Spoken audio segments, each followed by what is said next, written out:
Hi guys, welcome back to the YouTube channel. Yes, GA with Sanjay Sir's YouTube channel. Welcome to the special budget session 2026-2027। तो आज हम लोग बात करेंगे budget के special session में, जो कि 3 लेवल पे यहाँ पर कंप्लीट होगा, 3 पार्ट में यहाँ पर कंप्लीट होगा।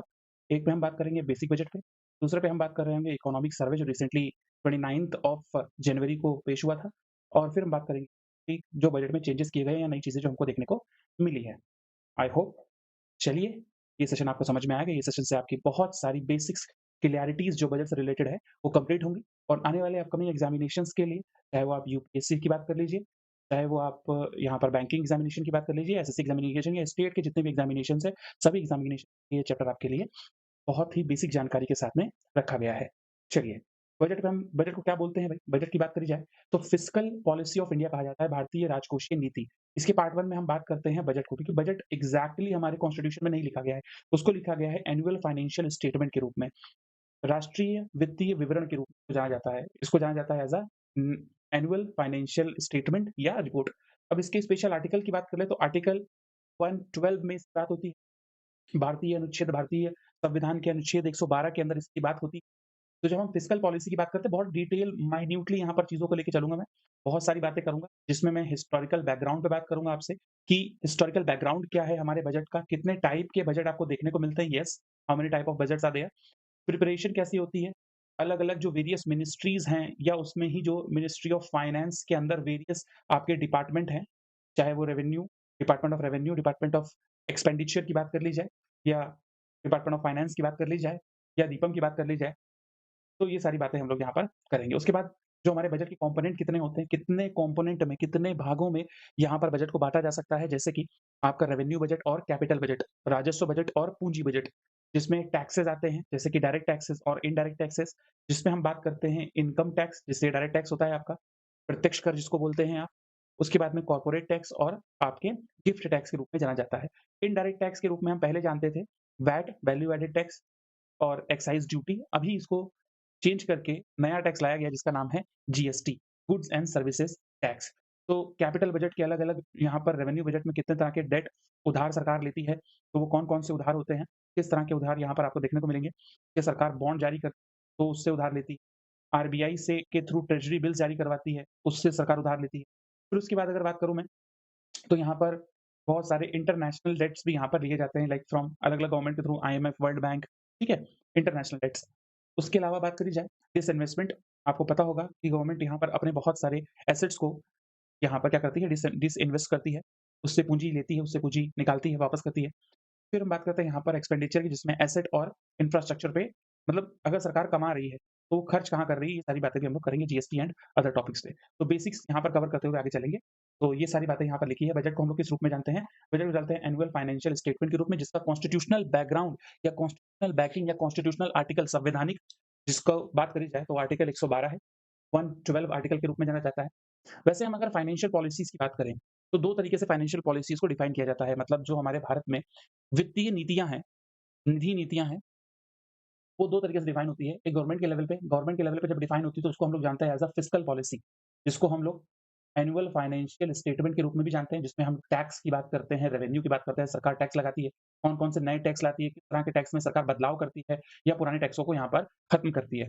एबॉलिश क एबॉलिश करना, इंट्रोड्यूस करना, या उसको रिनाउंस कर देना, या उसको चेंज कर देना।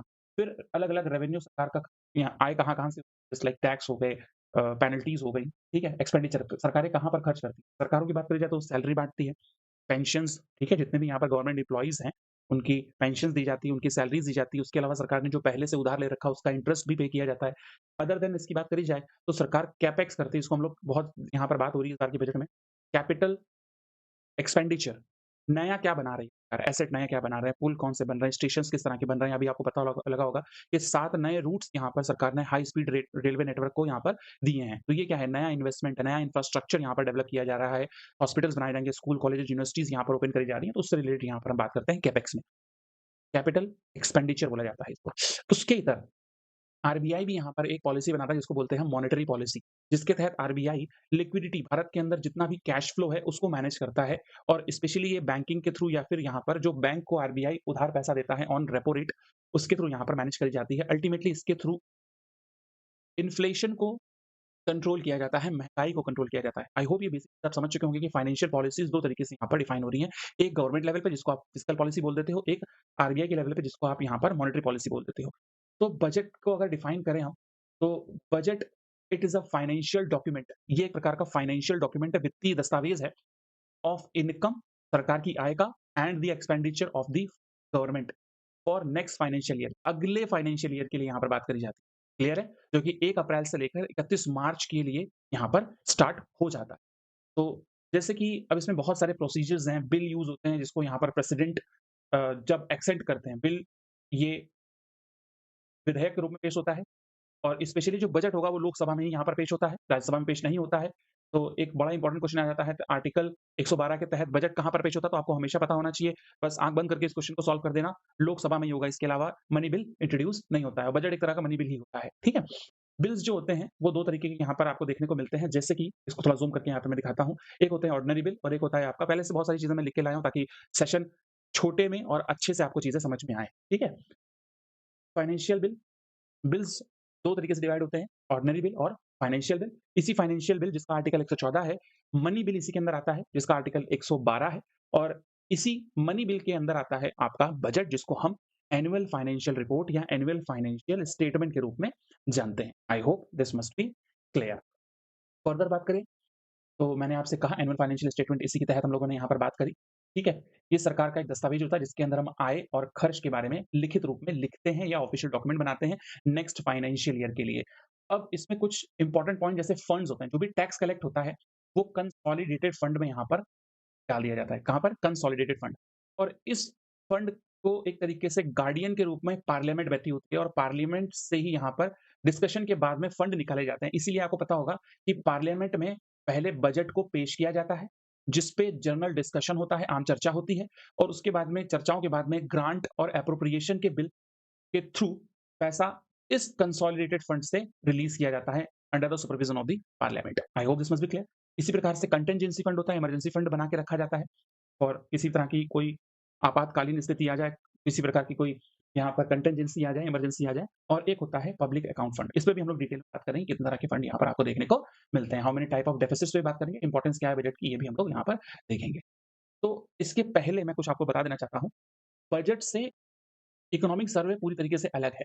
क्यों अलग है? क्योंकि ये बात करता है ऑडिट रिपोर्ट की। किसकी ऑडिट रिपोर्ट? एक प्रकार से ये क्या है, एक रिपोर्ट है जो पिछले वर्ष बजट आया था, लास्ट फाइनेंशियल ईयर में जो बजट आया था, उस पर किस तरीके से सरकार ने यहाँ पर काम किया है, उस पर यहाँ पर किस तरीके से वर्किंग की जा चुकी है गवर्नमेंट के द्वारा। Audit report of the expenses of budget of last finance, इसकी कोई कॉन्स्टिट्यूशनल बैकिंग नहीं, कि कोई कॉन्स्टिट्यूशनल ऑब्लिगेशन नहीं है कि इसको लाया जाएगा। इसीलिए देखा जाता है, जब भी चुनाव आता है, उस समय सरकारें, चाहे वो कांग्रेस की रही हो, चाहे वो बीजेपी की रही हो, कोई भी सरकार रही हो, वो इकोनॉमिक सर्वे लाने से बचती है, वो इकोनॉमिक सर्वे नहीं लाती है, क्योंकि उस समय यहाँ पर बजट के अलावा, क्योंकि पॉपुलिस्ट बजट आ जाते हैं, बहुत सारी जनता की डिमांड को या यहाँ पर अलग-अलग वर्गों को खुश करने के लिए सरकारें क्या करती हैं, उनके हिसाब से बजट लेकर आती हैं। जिसको यहाँ पर अभी आपको पता होगा कि बहुत सारी एक कैश फ्लो की स्कीम्स चल रही हैं, बहुत सारे स्टेट दे रहे हैं, central government even economic survey में भी उसको यहाँ पर क्या कहा गया है, बहुत तरीके से यहाँ पर बताया गया है कि ये गलत है। इससे एक फाइनेंशियल बर्डन स्टेट पे बढ़ता चला जा रहा है।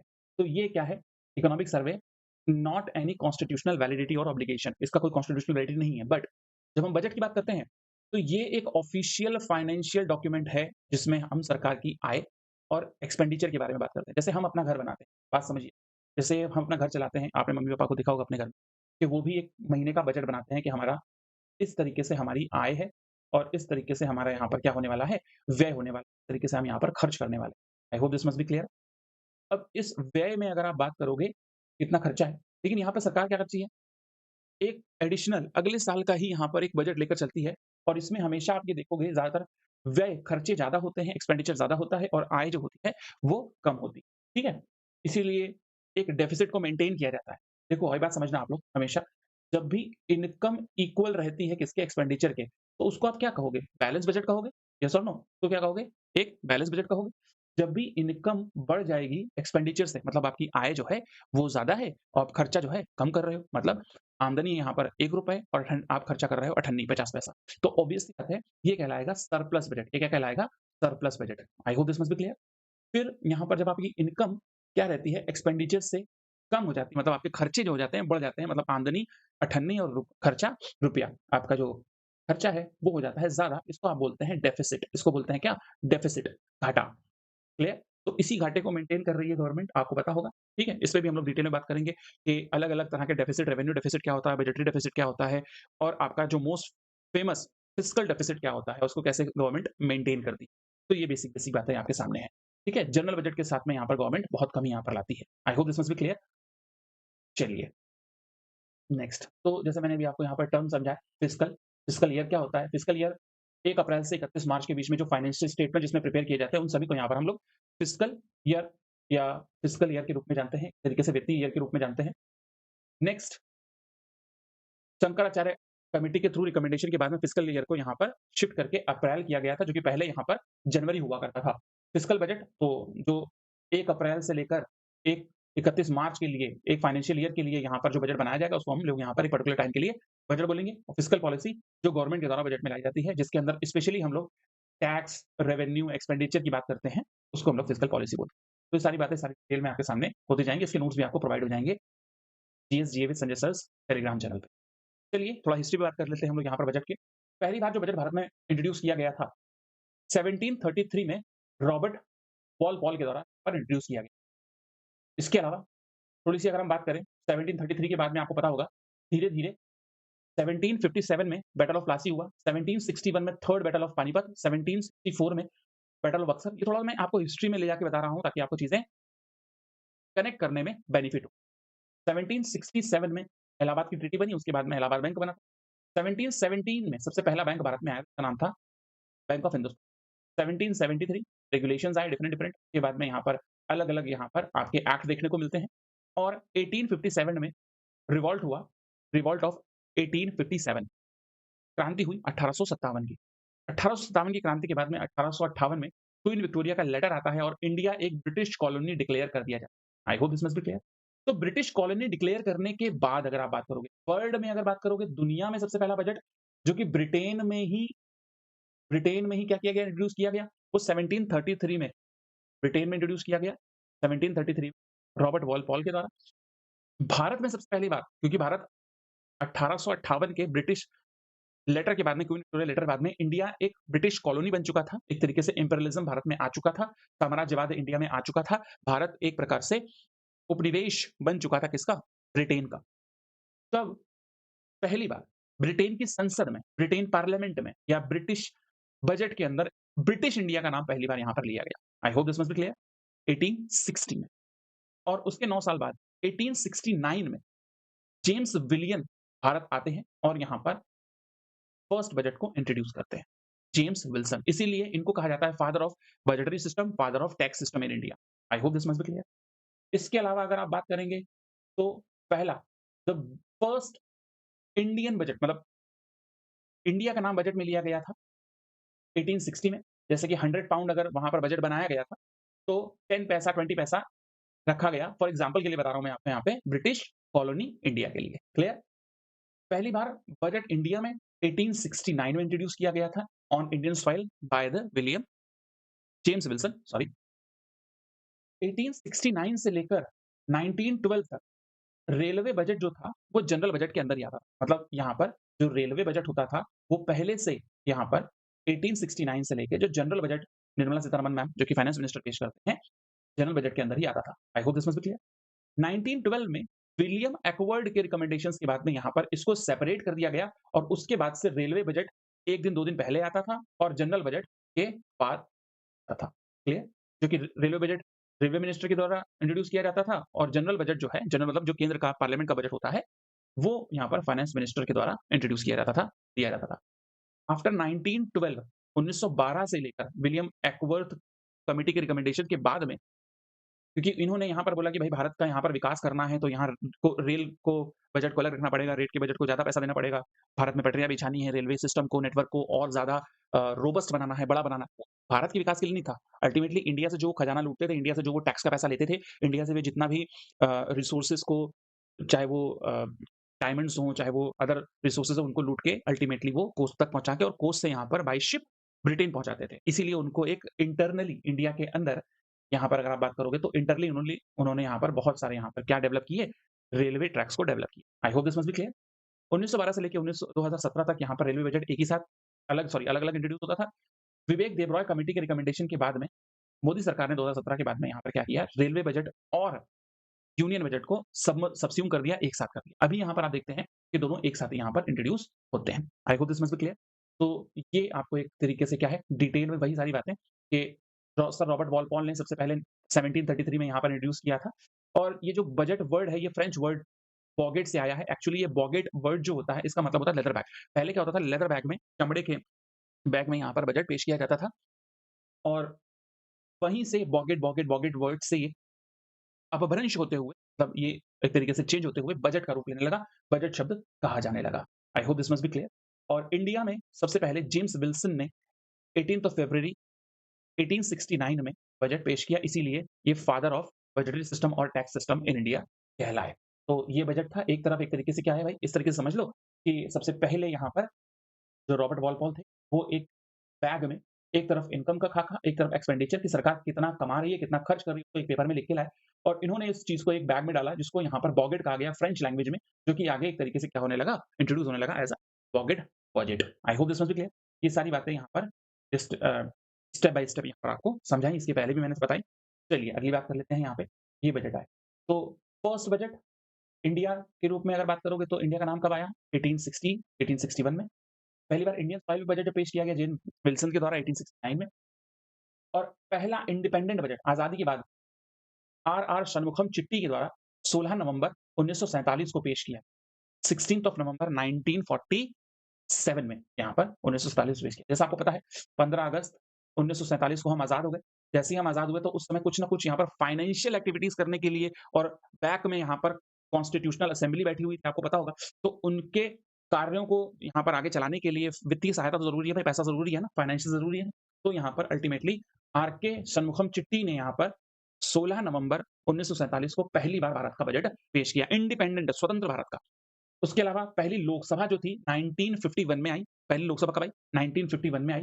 पहले फाइनेंस मिनिस्टर जॉन विथाई इन्होंने यहाँ पर पहला बजट पेश किया, after first what Lok Sabha, clear? और इसी में यहाँ पर केसी नियोगी कमेटी थी, उस कमेटी के रिकमेंडेशन के बाद में प्लानिंग कमीशन बना, क्लियर है? थोड़ी-सी अगर आप यहाँ पर बात करना चाहें तो कॉन्स्टिट्यूशन असेंबली के बारे में बात कर सकते हैं, जिसकी सिटिंग पहली सिटिंग 9th ऑफ दिसंबर 1946 को हुई थी, सेकंड सिटिंग जो हुई थी 11 दिसंबर 1946 को हुई थी और तीसरी सिटिंग जहाँ पर एम्स एंड ऑब्जेक्टिव रेज़ोल्यूशन को भी यहाँ पर पढ़ा गया था, एम्स एंड ऑब्जेक्टिव रेज़ोल्यूशन को यहाँ पर पढ़ा गया था by Jawaharlal Nehru, 13th of December 1946। और इसी एम्स एंड ऑब्जेक्टिव रेज़ोल्यूशन का आज हम यहाँ पर प्रियम्बल ऑफ इंडिया के रूप में जानते हैं, जो कि प्रियम्बल है हमारा।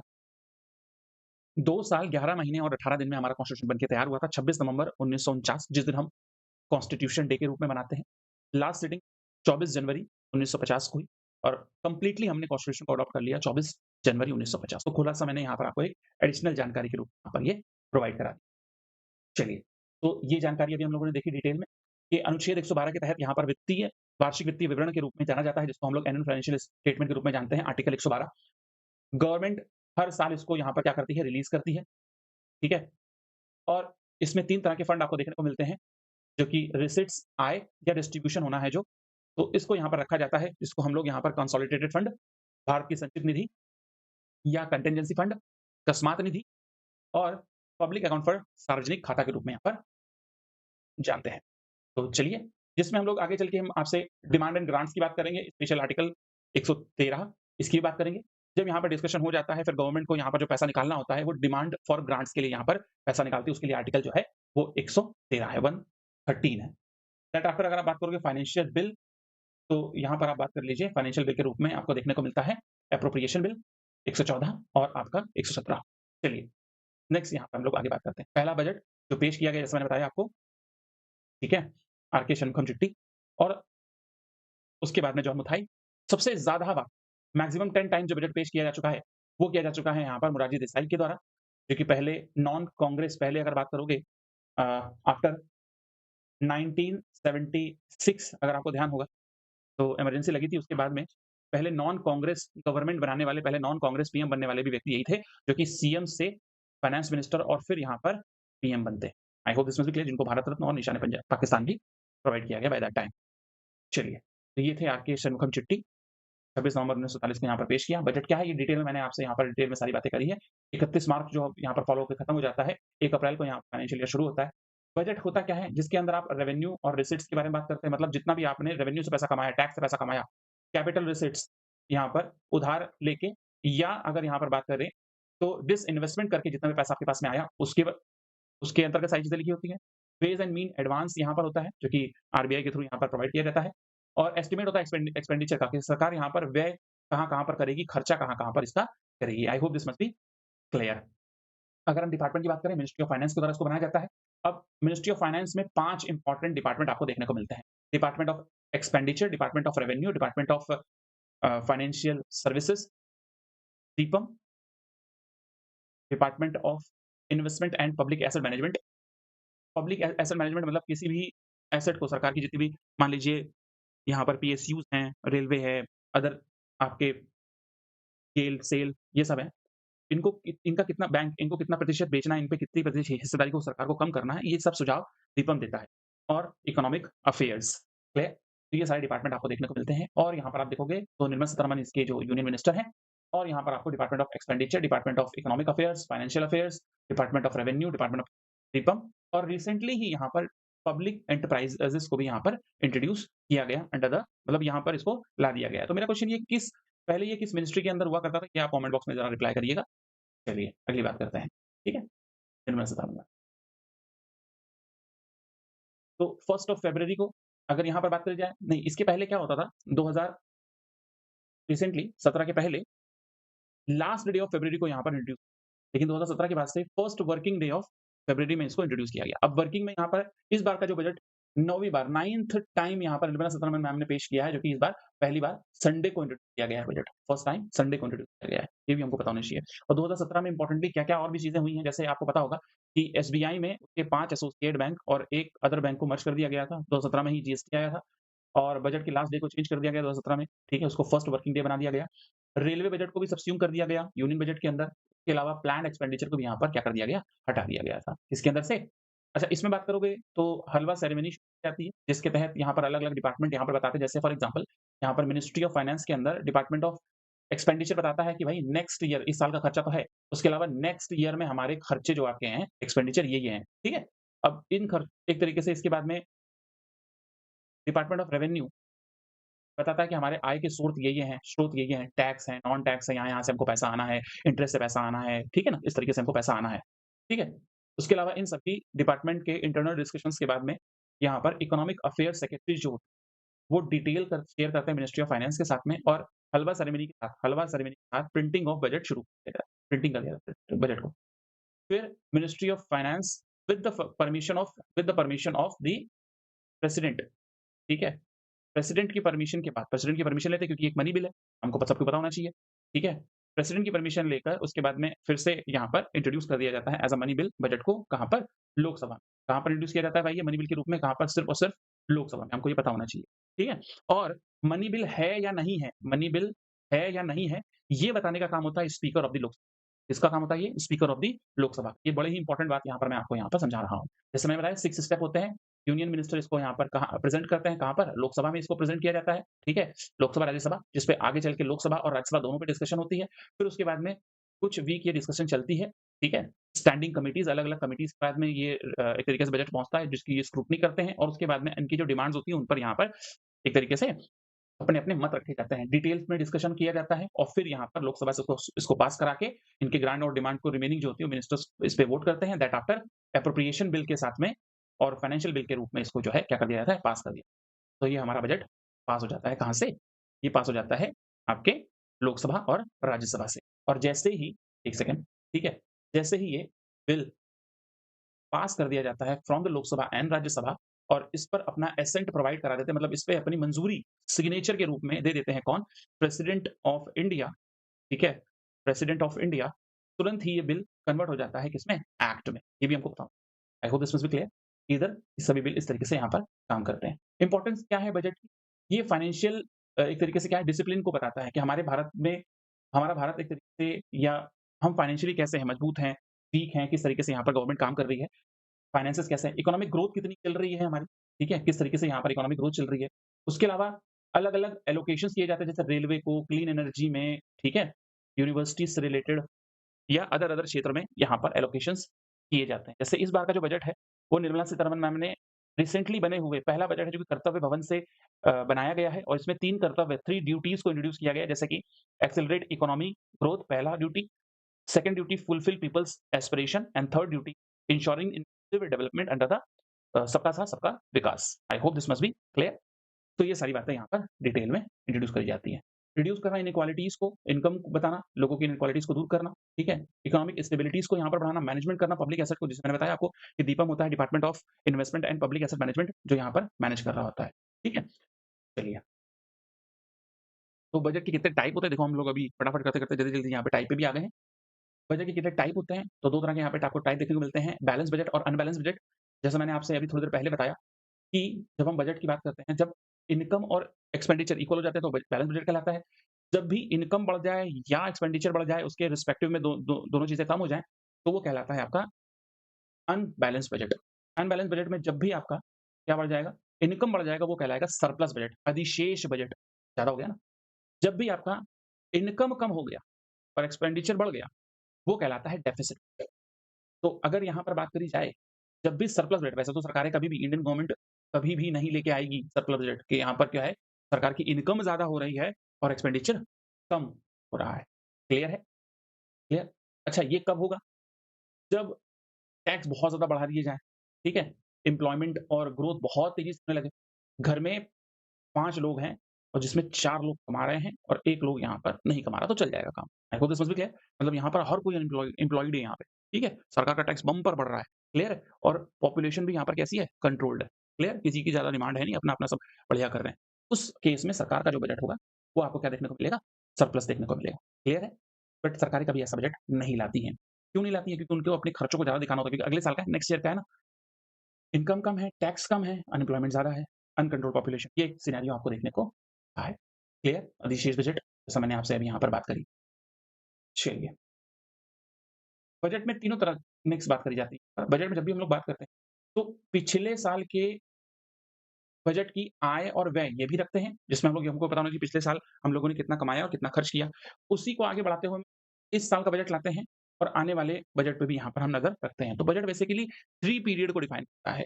पास्ट बजट, प्रेज़ेंट बजट और फ्यूचर बजट। जो प्रेज़ेंट अभी जैसे चल रहा है, इस साल का भी चल रहा है 2000 आपका 25 और 26 का बजट। जो इस बार आया है, वो आया है आपका 2026 और 27 का बजट। लेकिन हम यहाँ पर 2024 और 2025 के भी एस्टिमेटेड को लेकर यहाँ पर चल रहे होते हैं। आई hope this must be clear. तो ये कंपोनेंट की बात करूँगा अब मैं, बजट किस तरह के यहाँ पे को अलग-अलग कंपोनेंट्स देखने को मिलते हैं बजट के अंदर। चलिए, नेक्स्ट ज़रा चर्चा कर लेते हैं यहाँ पे। तो यहाँ पर आपको कंपोनेंट देखने को मिलेंगे, रेवेन्यू बजट और कैपिटल बजट। बजट में 2 तरह के आपको कंपोनेंट देखने को, फर्दर जिसको यहाँ पर कहा जाए, इसको राजस्व बजट के रूप में जाना जाता है, इसको पूंजी बजट के रूप में जाना जाता है। I hope this must be clear. तो सरकार, रेवेन्यू मतलब राजस्व कहाँ से आ रहा है सरकार का? सरकार का पैसा कहाँ से आ रहा है? रेवेन्यू रिसीट्स, सरकार की आय कहाँ से? भाई, सरकार की आय कर से है, टैक्स से और नॉन टैक्स, कर और गैर कर से है। टैक्स की बात करी जाए तो वो डायरेक्ट भी हैं और इनडायरेक्ट टैक्सेस भी हैं। क्लियर हुआ? गैर कर, नॉन टैक्स की बात करी जाए तो उसमें चालान और पेनल्टीज़ आ जाती है। ठीक है? अलग-अलग तरीके की चालान, अलग-अलग तरीके की पेनल्टीज़। फिर फर्दर हम बात करते हैं राजस्व, रेवेन्यू डेफिसिट की, तो इसमें आपको प्लान्ड और अनप्लान्ड आपको देखते हैं, जो कि पहले 2017 में आते थे, अब इसको यहाँ पर बंद कर दिया गया है, हटा दिया गया है। जैसे अब इसमें जैसे प्रधानमंत्री योजना, जितनी भी आपकी स्कीम्स हैं, फॉर एग्ज़ाम्पल चाहे वो सेंट्रली स्पॉन्सर्ड स्कीम है, ठीक है? चाहे वो सेंट्रली स्पॉन्सर्ड स्कीम्स हो गई आपकी या यहाँ पर other scheme. Subsidies, salaries, interest यहाँ पर प्रोवाइड किया जाता है। तो जनता से लिया और जनता पे ही खर्च करते हैं। इसको बोलते हैं आप रेवेन्यू बजट। क्लियर हो गया? फिर आता है आपका कैपिटल बजट। कैपिटल बजट किस प्रकार से देखा जाता है यहाँ पे? कैपिटल बजट को हम यहाँ पर देखते हैं कि सरकार की पूँजी है। पूँजी कहाँ से आती है? पूँजी 2 तरीके से आती है। या तो आप उधार से लें, ठीक है? अब देखिए, कैपिटल का मतलब होता है कि भाई या तो आप किसी से उधार लें। अब उधार का तात्पर्य यहाँ पर ये है डेट, ठीक है? जो गवर्नमेंट का डेट है, वो जब गवर्नमेंट सिक्योरिटीज़ करती है या बॉन्ड रिलीज़ करती है थ्रू आरबीआई, ठीक है? या सॉवरेन डेट्स भी होते हैं, सरकारें लेती हैं, जैसे आईएमएफ से, वर्ल्ड बैंक से, ठीक है?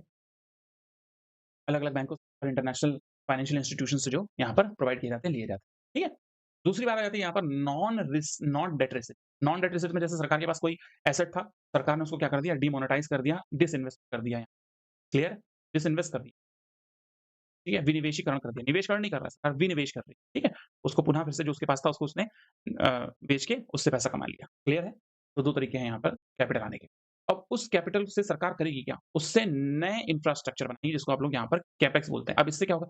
इससे यहाँ पर नए इंफ्रास्ट्रक्चर बनेंगे, रोड बनेंगे, एसेट क्रिएशन होगा, नया एसेट बनेगा। जब नए एसेट बनेंगे, नए रोड, हॉस्पिटल्स रेलवेज़, एयरपोर्ट्स ये बनेंगे तो उससे क्या क्रिएट होगा? उससे एम्प्लॉयमेंट क्रिएट होगा। क्लियर है? उससे जीडीपी में आपको ग्रोथ देखने को मिलेगा। इसीलिए आपको यहाँ पर सरकार को आपको देख रहे होंगे कि यहाँ पर सरकार क्या कर रही है, कैपिटल को इंट्रोड्यूस कर रही है। कैपेक्स को यहाँ पर क्या कर रही है, इंट्रोड्यूस कर रही है। इस बार का जो कैपिटल एक्सपेंडिचर है, वो 12.2 लाख करोड़ रुपए का सरकार के द्वारा रखा गया है। कितना भाई? 12.2 लाख करोड़ का इस बार का एस्टिमेट रखा गया है कैपिटल एक्सपेंडिचर का, जिसके तहत अलग-अलग यहाँ पर dams, Railways, bullet trains etcetera, etcetera जैसे कि आपको पता होगा 7 यहाँ पर कॉरिडोर्स बनाए जा रहे हैं, high speed railway corridors. I hope this must be clear. ये कंपोनेंट आपको समझ में आ गया, बहुत ज़्यादा बड़ी चीज़ नहीं। ये बेसिक कंपोनेंट आपको यहाँ पर देखने को मिलते हैं। यही बात मैंने अभी आपसे कही, कैपिटल बजट, रेवेन्यू बजट, ये सारे टैक्सेस, नॉन टैक्सेस मैंने कहा भी, टैक्स में आपके इनकम टैक्स, कॉर्पोरेट टैक्स, ये सारे टैक्स आ जाते हैं। और अ, डायरेक्ट टैक्स में, इनडायरेक्ट टैक्स में आपका वेल्थ, एस्टेट और आपका जीएसटी आपको देखने को मिलता है। आज थोड़ा-सा यहाँ पर जीएसटी पे तो थोड़ा कम बात करेंगे, बाकी हम कंपोनेंट पे ज़्यादा बात क्लियर है?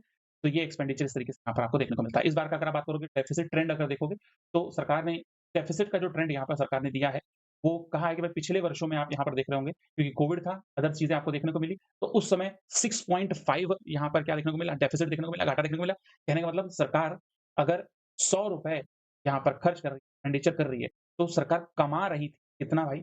93.5, ठीक है? ये सरकार की इनकम थी, क्लियर है?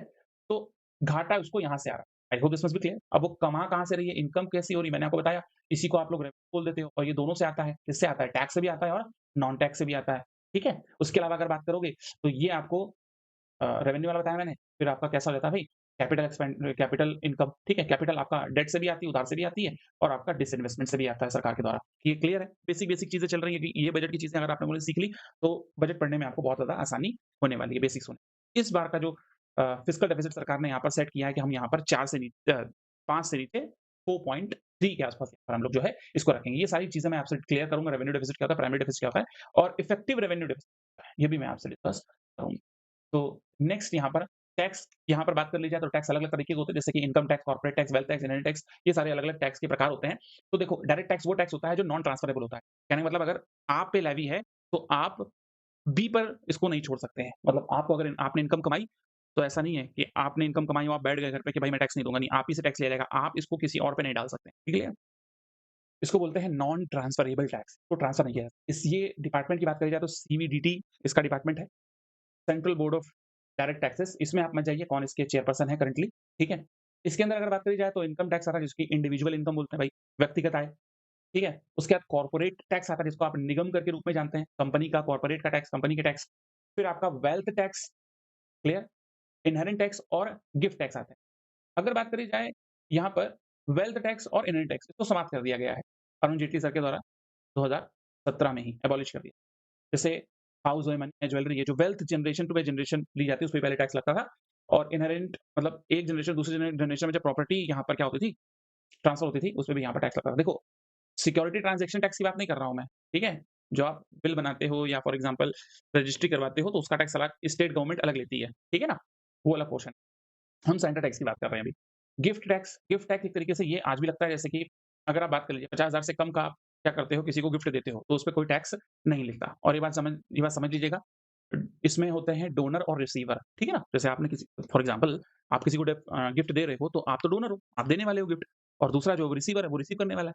तो हमेशा जो टैक्स पे करेगा, वो रिसीवर पे करेगा, ठीक है? कितने से? भई 50,000 से। फिर इनडायरेक्ट टैक्सेस की यहाँ पर बात कर लीजिए, जिसमें service tax, entertainment tax, value added tax, excise duty और गुड्स एंड सर्विसेज टैक्स, इन सबको यहाँ पर सेंट्रल लेवल पे समाप्त कर दिया गया है और अभी यहाँ पर आपको गुड्स एंड सर्विसेज टैक्स के रूप में ही देखने को मिलती हैं चीज़ें। क्लियर है? और इनकम टैक्स में अलग-अलग स्लैब्स हैं, उन स्लैब्स पे हम आज बात नहीं करेंगे, तो ये डिटेल है आपकी। इनकम टैक्स बेसिक समझना है आपको। वेल्थ टैक्स जैसा मैंने बताया, कि अभी इसको क्या कर दिया गया है, समाप्त कर दिया गया है। स्टेट टैक्स, ये एक तरीके से पहले इन्हेरेंट टैक्स के रूप में इसको जाना जाता था, इसको भी 2017 में समाप्त कर दिया गया है। तो ये डिटेल आपको मिल जाएँगी सारी की सारी ऑन जीएसजीए with Sanjay sir's Telegram channel पे।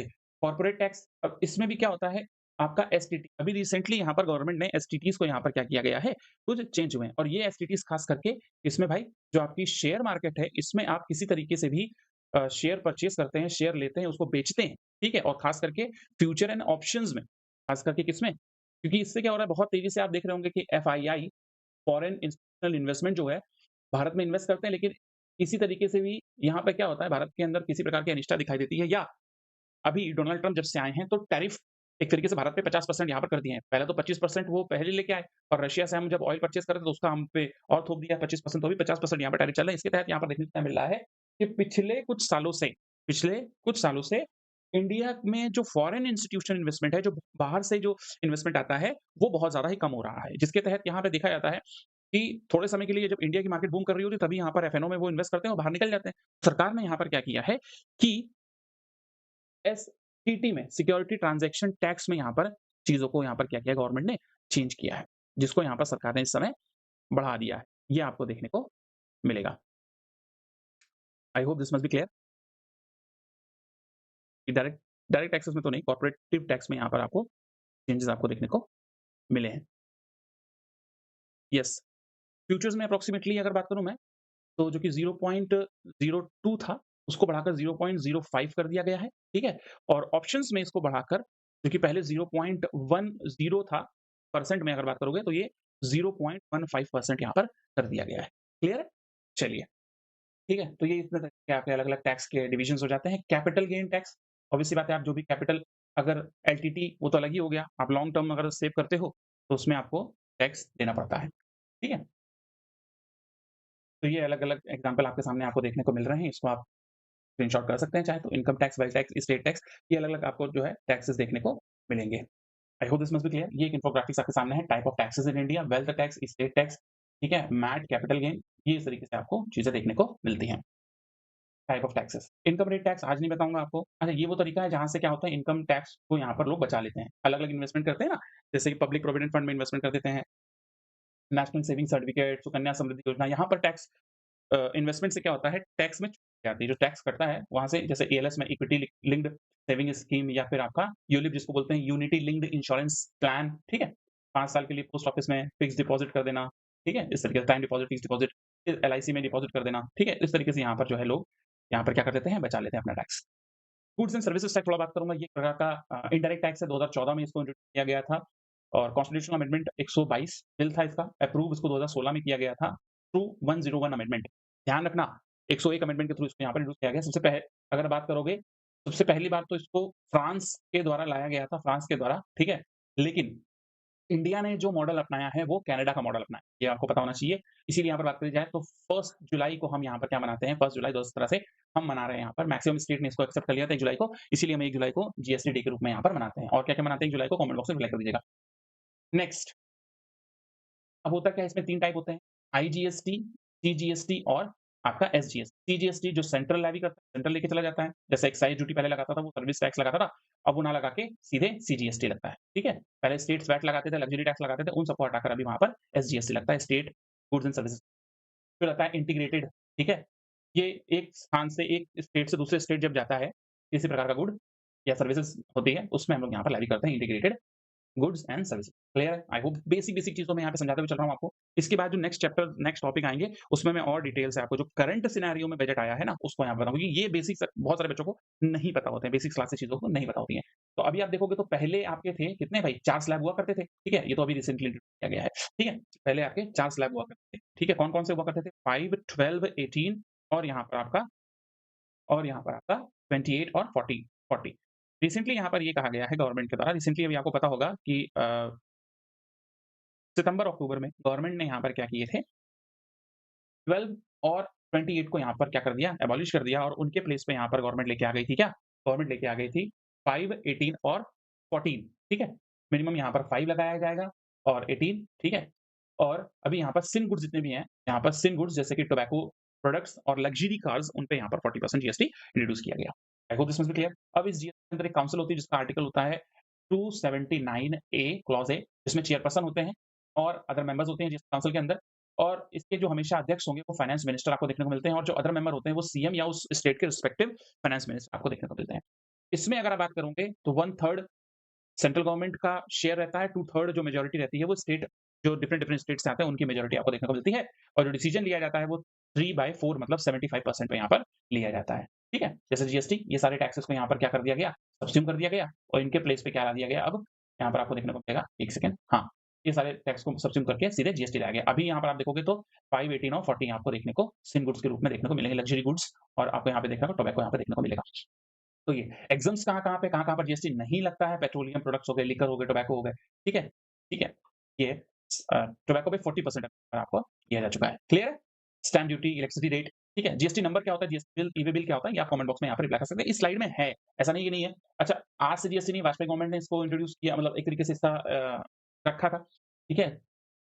इसके लिए कमिटी बनाई थी। फिर फर्दर धीरे-धीरे आगे चलते आप देखोगे तो यहाँ पर पहली जीएसटी मीटिंग दो सितंबर 2016 में होती है और इसको लॉन्च किया जाता है 2017 की 1 जुलाई को।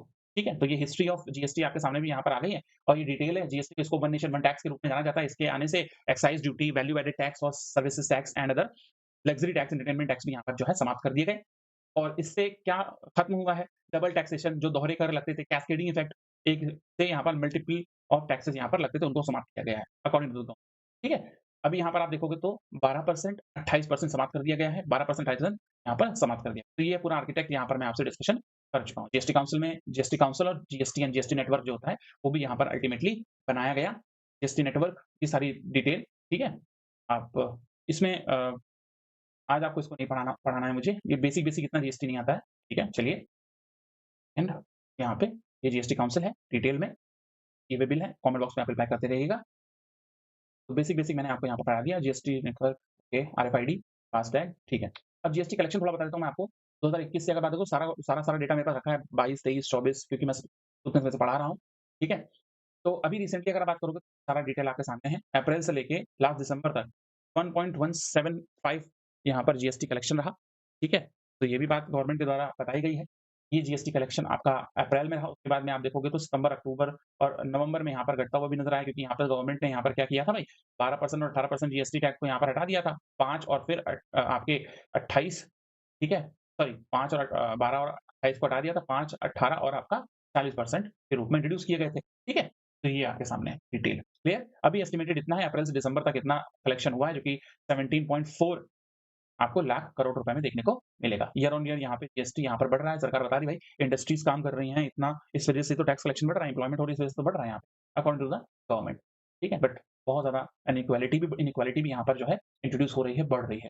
तो यहाँ पर अगर आप बात देखेंगे तो ईयर ऑन ईयर ब्रेकडाउन भी यहाँ पर किया हुआ है, कब किस समय से अप्रैल से लेके इधर देखोगे आप, तो अप्रैल से जुलाई तक कितना जंप हुआ, वो भी आपको देखने को मिलेगा जीएसटी में, इधर भी आपको यहाँ पर चीज़ें देखने को मिलेगी।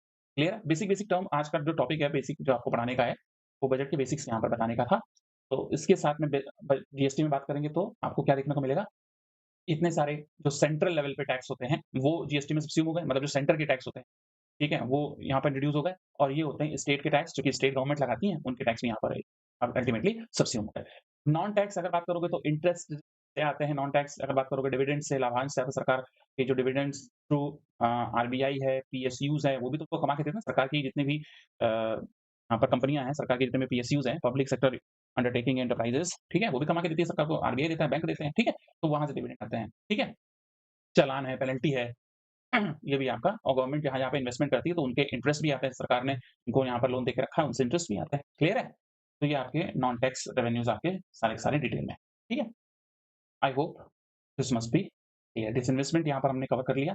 2017 में चीज़ें क्या-क्या हुई थी वो मैंने आपको बता दी, 2017 में रेलवे बजट को यूनियन बजट में मर्ज कर दिया गया था। एसबीआई में अगर बात करी जाए तो बैंक जितने भी उसके एसोसिएट बैंक थे और एक भारतीय महिला बैंक को मर्ज कर दिया गया था। 1 जुलाई को जीएसटी इंट्रोड्यूस हुआ था, रेलवे बजट को मर्ज कर दिया गया था यूनियन बजट में, ठीक है? अदर सारी चीज़ें यहाँ पर हम लोग डिस्कशन में ला चुके हैं। अब यहाँ पर मेन इम्पोर्टेंट चीज़ क्या होती है? मेन इम्पोर्टेंट चीज़ है यहाँ पर आपके सामने, चीज़ों को समझते ज़रा यहाँ पे कि सर अलग-अलग बजट का यहाँ पर मतलब क्या है? ठीक है? अलग-अलग डेफिसिट्स के कितने टाइप होते हैं? एक बजटरी डेफिसिट होता है। बजटरी डेफिसिट मतलब टोटल एक्सपेंडिचर जितना आपने कमाया, आपने उसमें से माइनस करते हैं, जितना भी आपने कमाया, ठीक है? Total expenditure minus total receipts. लेकिन ये जो सबसे ज़्यादा पूछा जाता है कई बार, वो होता है आपका फिस्कल डेफिसिट जिसको आप लोग यहाँ पर जानते हैं किस नाम से? Total expenditure. अब इसमें रेवेन्यू रिसीट, कैपिटल रिसीट्स तो आप लेते हैं। टोटल एक्सपेंडिचर मतलब सारा खर्चा, जितना भी व्यय करना है आपको। अब टोटल खर्चा कहाँ-कहाँ से आता है? ऑब्वियस सी बात है यहाँ पर आपके कैपेक्स भी आ जाएगा, कैपिटल एक्सपेंडिचर भी आ जाएगा, ठीक है? और आपका रेवेन्यू एक्सपेंडिचर भी आ जाएगा। लेकिन जब हम आय की बात करते हैं, तो आय सिर्फ़ आप यहाँ पर लेते हैं कौन-सी? रेवेन्यू रिसीट्स, ठीक है? रेवेन्यू रिसीट्स, ठीक है? और उसमें भी आप अगर कैपिटल रिसीट्स लेते हैं, मतलब आप फॉर एग्ज़ाम्पल अब मैं आपको बताता हूँ यहाँ पे रेवेन्यू रिसीट्स में आप लेते हैं कहाँ से भई? Tax plus non tax, clear? और कैपिटल रिसीट्स की बात कर ली जाए तो यहाँ पर आप 2 चीज़ जोड़ते थे, याद आया? एक डेट जोड़ते थे और एक जोड़ते थे डिसइन्वेस्टमेंट, कुछ याद आ रहा होगा आपको, ठीक है? तो यहाँ पर आप डेट नहीं लेते हैं, आप किसी से उधार वाला अमाउंट काउंट नहीं करते, क्योंकि ऑब्वियस सी बात है ये बाद में चुकाना होगा, तो ये आय कैसी होगी? ये आय तो मानी नहीं जाएगी, ठीक है? तो इसलिए डिसइन्वेस्टमेंट को काउंट किया जाता है, इसलिए नॉन डेथ इम्पोजिंग रखा गया, ये बहुत ज़्यादा इंपॉर्टेंट है, कई बार यूपीएससी से क्वेश्चन पूछ चुका है डायरेक्टली डायरेक्टली, क्लियर है? इस तरीके से आपका रेवेन्यू डेफिसिट, ये आपके फॉर्मूलाज़ हो गए, इसको आप जो है देख सकते हैं इत्मीनान से। इस बार के बजट के 3 मुख्य बिंदु यहाँ पर रहे हैं। ये मैं आपको नेक्स्ट अदर लेक्चर्स में बताऊँगा, लेकिन 3 मुख्य पॉइंट यहाँ पर आपको accelerating sustainable growth, fulfil the aspiration of the people and जैसे मैंने अभी बताया every family, community, region, sector, यहाँ पर अपॉर्च्युनिटी यूज़ करना गवर्नमेंट के द्वारा। और ये जैसे मैंने अभी आपको थोड़ी देर पहले फिस्कल एक सेकंड, जो डेफिसिट ट्रेंड्स हैं, वो भी बताया। तो ये बड़ा ही इंपॉर्टेंट आपके सामने हैं। कैपिटल रिसोर्स कितनी नहीं है, ये डिटेल, ये जितना भी नए चेंजेस जितने भी बजट में हुए हैं, क्या बदला है, ये बजट का एक अलग से करंट बजट का एक आपको पार्ट 2 आएगा, उसमें चीज़ें, ये पार्ट 1 जो है बेसिक समझाने के लिए है, ठीक है? इसी के बीच में एक चैप्टर आएगा इकोनॉमिक सर्वे का, ठीक है? वो भी आपको पढ़ना पड़ेगा कि भाई पिछले समय से अभी में क्या-क्या सजेशंस जो है चीफ इकोनॉमिक एडवाइज़र बनाते हैं, चीफ इकोनॉमिक एडवाइज़र बनाते हैं यहाँ पर किसको? बनाते हैं इकोनॉमिक सर्वे को। उनके सजेशंस क्या-क्या रहे हैं? सरकार के अचीवमेंट्स क्या-क्या रही हैं? सरकार ने अभी तक इतना बजट पिछले साल का जो लेके गई है सरकार, पैसा निकाला है जो, उससे सरकार ने क्या-क्या चीज़ें बनाई हैं, क्या-क्या डेवलपमेंट की हैं, कितने जॉब अपॉर्च्युनिटीज़ डेवलप हुई हैं, कितने यहाँ पर हॉस्पिटल्स बने हैं, इंफ्रास्ट्रक्चर बने हैं, उसमें क्या-क्या सरकार की सक्सेस रही है, प्लस सजेशंस भी यहाँ पर प्रोवाइड करे जाते हैं। ठीक है? ये एक्सपेंडिचर, ये रिसीट्स, ये प्रॉपर आपको डिटेल आपको देखने को मिलेगी, फिस्कल डेफिसिट। तो नेक्स्ट फिस्कल डेफिसिट जो हम लोगों ने एस्टिमेटेड रखा है वो 16,95,768 करोड़ रुपए का रखा है। पहला था 15,000, एस्टिमेटेड है ये, एक्चुअल, ठीक है ना? ये रिवाइज़ एस्टिमेट, ये चीज़ें आती रहती हैं। और इधर आप बात करोगे तो इंटरेस्ट सरकार इतना प्रोवाइड देगी, 14,03,972 करोड़। ट्रांसपोर्ट अगर आप देखोगे ट्रांसपोर्ट में, फिर आपको डिफेंस में सबसे बड़ा चंक आपको डिफेंस में देखने को मिलेगा, ठीक है? ये सारी डिटेल भी आपके सामने लेके आऊँगा पार्ट 2 में। अब यहाँ पर आप देखोगे तो ये बजट बना, तो ये क्या है? ये है आय। इसको आप बोल रहे थे क्या? इनकम, क्लियर है ना? इसको आप लोग रेवेन्यू बजट के रूप में भी जान रहे थे। आई hope this must be clear, ठीक है? क्लियर? और ये क्या है सर? व्यय, कहाँ पर खर्च कर रहा है, दैट मीन्स एक्सपेंडिचर। तो आप लोग एक्सपेंडिचर बजट के रूप में भी जानें कहाँ-कहाँ खर्चा होगा, ठीक है? तो ये ग्रैंड टैक्स से आ रहा है, ठीक है? तो आप लोग बोल रहे हैं रेवेन्यू बजट, ठीक है? नॉन टैक्स रिसीट्स भी हैं, जैसे जीएसटी से भी आ रहा है पैसा, फिर टैक्स इनकम से भी आ रहा है, कॉर्पोरेट टैक्स से आ रहा है, स्टेट्स टैक्स लगा रहा है उससे आ रहा है। नॉ non tax for example interest सरकार ने डिविडेंड कमाया होगा, जैसे मैंने आपको बोला पीएसयू से कमाया है, आरबीआई से कमाया है, ठीक है? अदर से कमाया है। फिर यहाँ पर कैपिटल, अब कैपिटल रिसीट्स में मार्केट से गवर्नमेंट कितना लोन उठा रही है, ये यहाँ पर बताया गया है, ठीक है? इतने लाख करोड़, 13 लाख करोड़ रुपए यहाँ पर सरकार क्या कर रही है? उठा रही है क्या? लोन, ठीक है? बजट टोटल इस बार का कितना भाई? 53.47 लाख करोड़ रुपए का इस बार का बजट सरकार ने जो एस्टिमेट रखा है, जिसमें से 13 लाख करोड़ रुपए अप्रॉक्सिमेटली सरकार मार्केट से लोन उठाएगी और स्मॉल से यहाँ सबसे जो पैसा लेगी वो 3 लाख करोड़ रुपए निकालेगी, डेट रिसीट्स को कहा जाता है। अभी आप लोग समझ गए होंगे, क्लियर है? बेसिक्स आप, अगर बेसिक समझ में आ गया हो तो फर्दर चीज़ें बहुत आसान हो जाती हैं। खर्च कहाँ पर करेगी सरकार? बड़ी-बड़ी स्कीम्स जो सरकार की सेंट्रल सेक्टर स्कीम्स हैं, सेंट्रल स्पॉन्सर्ड स्कीम्स हैं, ठीक है? गवर्नमेंट जनरल सर्विसेज़ हो गया, इकोनॉमिक सर्विसेज़ हो गया, सब्सिडी सरकार दे रही है फर्टिलाइज़र्स पे, फूड पे, पेट्रोलियम पे, क्लियर है? आपको पता होगा कि हम 80 टू 85% बाहर से फूड जो हम ऑयल यूज़ कर रहे हैं, क्रूड ऑयल, उसका हम 80 टू 85% बाहर से मंगा रहे हैं, ठीक है? तो ये भी एक बड़ी चीज़ है, एनर्जी के रिलेटेड, उसके ऊपर से डोनाल्ड ट्रम्प टैरिफ के रूप में बैठे हुए हैं। ये कुछ इंपोर्टेंट चीज़ें हैं, ये यहाँ पर रिसीट्स नंबर में भी बात करूँगा, नेक्स्ट चैप्टर में बहुत सारी चीज़ें हैं, जैसे फार्मा के लिए 10,000 करोड़ रुपए यहाँ पर, बायो फार्मा के लिए, एसएमई के लिए 10,000 करोड़ रुपए यहाँ पर, एनर्जी के लिए 20,000 करोड़ रुपए सरकार ने दिए हैं, 7 स्पीड कॉरिडोर बना रहे हैं। ये सारी बातें हम नेक्स्ट जो बजट का टॉपिक रहेगा, उसमें यहाँ पर हम डिटेल में इन्फोग्राफिक्स के साथ में एक-एक चीज़ों को यहाँ पर मैं डिटेल में आपको बताऊँगा, डिटेल में आपको चीज़ें समझाऊँगा। एफआरबीएम एक्ट होता है, fiscal responsibility and budget management act 2003 में आया। ये सरकार को फिस्कल डेफिसिट को मेंटेन करने के लिए कहता है कि भई आप, ऐसा नहीं है कि आप जो है अपना इनकम तो आपका लिमिटेड है, बट आपका एक्सपेंडिचर बढ़ा हुआ है, तो आप यहाँ पर क्या कर रहे हैं, लोन पे लोन लिए जा रहे हैं, अपना डिसइन्वेस्टमेंट करे जा रहे हैं, उसको कम रखिए, घाटे को कम रखिए, जितना हो इसकी दूरी को कम रखा जाए। कोविड में ये 9% के आस-पास पहुँच गया था, कहने का मतलब कि सरकार के खर्चे कोविड के आस-पास 9% में पहुँच गया था, सरकार के खर्चे अगर ₹100 थे, तो सरकार यहाँ पर सिर्फ और सिर्फ सारी कमाई मिला ली जाए, तो ₹91 ही कर रही थी। तो घाटा कितना हो रहा था? ₹9 का घाटा हो रहा था, 9%, समझ गए? कोविड टाइम इतना था। जिसको सरकार कह रही है कि भाई इस समय हम अप्रॉक्सिमेटली 3.5% यहाँ पर कर रहे हैं। क्लियर हो गई बात यहाँ पे? ठीक है, इसके अंदर 4 डॉक्यूमेंट आते हैं, micro economic framework statement, fiscal policy, medium term fiscal policy statement और मीडियम टर्म। तो ये अलग-अलग हैं, आपको इतना जब डिटेल की क्लासेस चलती हैं हमारी और इसकी जानकारी के लिए आप यहाँ पर जुड़ सकते हैं, नीचे जो फ्लैश हो रहे होंगे नंबर, बैचेज़ चल रहे हैं। अब बजट डेफ़िसिट से प्रॉब्लम क्या होती है, उसके बेनिफिट्स क्या होते हैं, ये सारी चीज़ें मैं डिटेल में समझाता हूँ। रीज़न क्या होते हैं, ऑब्वियस सी बात है, ज़्यादा बोरोइंग ले लेना, ठीक है? सब्सिडीज़ को इंक्रीज़ कर देना। अभी आप देख रहे होंगे कि सरकार ने बहुत सारी चलो सब्सिडीज़ तो अलग पार्ट है, लेकिन यहाँ पर unwanted un unconditional sorry unconditional cash transfer करे जा रहे हैं। ये इकोनॉमिक सर्वे में भी यहाँ पर आगाह किया गया है, रोका गया है कि जो अनकंडीशनल कैश ट्रांसफर्स हैं, फॉर एग्ज़ाम्पल अगर आप यहाँ पर बात करें फॉर एग्ज़ाम्पल जैसे लाडली बहना हो गया, अभी मुख्यमंत्री आजीविका दीदी वाला मिशन चलाया गया था बिहार के अंदर, ठीक है ना? तो इनको सबको यहाँ पर जो फ्री की रेवड़ियाँ हैं, उसको भी यहाँ पर क्वेश्चन किया है इकोनॉमिक सर्वे ने। इकोनॉमिक सर्वे ने क्या किया है, इस पे भी क्वेश्चन उठाए हैं, ठीक है? बट ऑब्वियस सी बात है, ये सारी बातें कह दी जाएँगी किससे? स्टेट से। लेकिन सेंटर को भी यहाँ पर इसके लिए कुछ ना कुछ मेजर मेजर्स यहाँ पर जो है लेने पड़ेंगे। पेमेंट ऑफ इंटरेस्ट है, ऑब्वियस सी बात है, ये तो देना ही देना है, डिफेंस एक्सपेंडिचर बढ़ाना है। अभी सिंदूर हुआ, उसके बाद हमारा ऑब्वियस सी बात है डिफेंस एक्सपेंडिचर तो बढ़ेगा ही बढ़ेगा। ऑपरेशन सिंदूर हुआ लेटेस्ट, आपको पता होगा पुअर परफॉर्मेंस है पब्लिक सेक्टर का, जो पब्लिक सेक्टर होता है वो पुअर परफॉर्म कर रहा है, प्राइवेट सेक्टर अच्छा परफॉर्म कर रहा है। टैक्स इवेजन हो रहा है, बहुत सारे लोग टैक्स बचा ले रहे हैं यहाँ पे या घपलाबाजी कर रहे हैं, ठीक है ना? तो ये सारी सारे पीक रेवेन्यू मोबिलाइजेशन, रेवेन्यू कम आ रहा है, जितने भी हैं यहाँ पर क्या कर रहे हैं, टैक्स बचा ले रहे हैं अपना, ठीक है ना? ह्यूज बोरोइंग ज़्यादा आप उधार ले रहे हैं, तो ऑब्वियस सी बात है आपका क्या बढ़ेगा? फिस्कल डेफिसिट जो है वो यहाँ पर बढ़ेगा ही बढ़ेगा। कोविड के टाइम में यही हुआ था ना, सरकार को सब्सिडियाँ देनी पड़ी कोविड के टाइम पे, इसलिए वहाँ पर 9% पहुँच गया था। क्लियर है? तो ये आपको आर्टिकल 110, 117 बड़े इंपोर्टेंट आर्टिकल हैं। आर्टिकल यहाँ पर मैं बात करूँ आपसे तो बड़ा इंपोर्टेंट हो जाता है किसके बारे में, consolidated fund 266.1 clause 1, 267 contingency fund, ठीक है? और 266.2 दैट मीन्स क्लॉज़ 2 आपका पब्लिक अकाउंट फंड के रूप में यहाँ पर देखा जाता है। तो बड़ा इंपोर्टेंट है। ये बड़े ही इंपोर्टेंट आर्टिकल हैं जो बहुत ज़्यादा पूछे जाते हैं एग्ज़ामिनेशन में, खासकर इसमें से जो-जो इंपोर्टेंट आर्टिकल वो आपको बता देता हूँ मैं आपको, जैसे आर्टिकल 108, ठीक है? जॉइंट सिटिंग, मेरा क्वेश्चन है कहाँ से इंस्पायर्ड है, कहाँ से लिया गया है हमारे कॉन्स्टिट्यूशन में, और जॉइंट सिटिंग यहाँ पर जो है वो प्रेसिडेंट बुलाते हैं, ठीक है? एवरी एवरी ईयर जब बजट सेशन होता है, इसीलिए आपने देखा होगा कि जो बजट शुरू होता है उसके पहले जो है राष्ट्रपति जॉइंट सिटिंग बुलाते हैं, और जिसमें लोकसभा और राज्यसभा दोनों मेंबर्स की सिटिंग एक साथ होती है, वो एक साथ बैठते हैं। क्लियर हो गया? हर बजट सेशन के शुरू से पहले, ठीक है? प्लस एवरी 5 ईयर में जब लोकसभा के चुनाव होते हैं, लोकसभा के न्यू इलेक्टेड गवर्नमेंट आती है, तब भी यहाँ पर जॉइंट सेटिंग करी जाती है। क्लियर हो गया? या कोई बिल अटका हुआ है, जिस पे बहुत सारा डिस्कशन हो चुका है, बार-बार प्रेडिक्शन हो रहा है, वो पास नहीं हो पा रहा, सरकार उसके लिए फिर जो है प्रेसिडेंट को बोलती है और प्रेसिडेंट यहाँ पर अनाउंस करते हैं joint sitting. I hope this must be clear.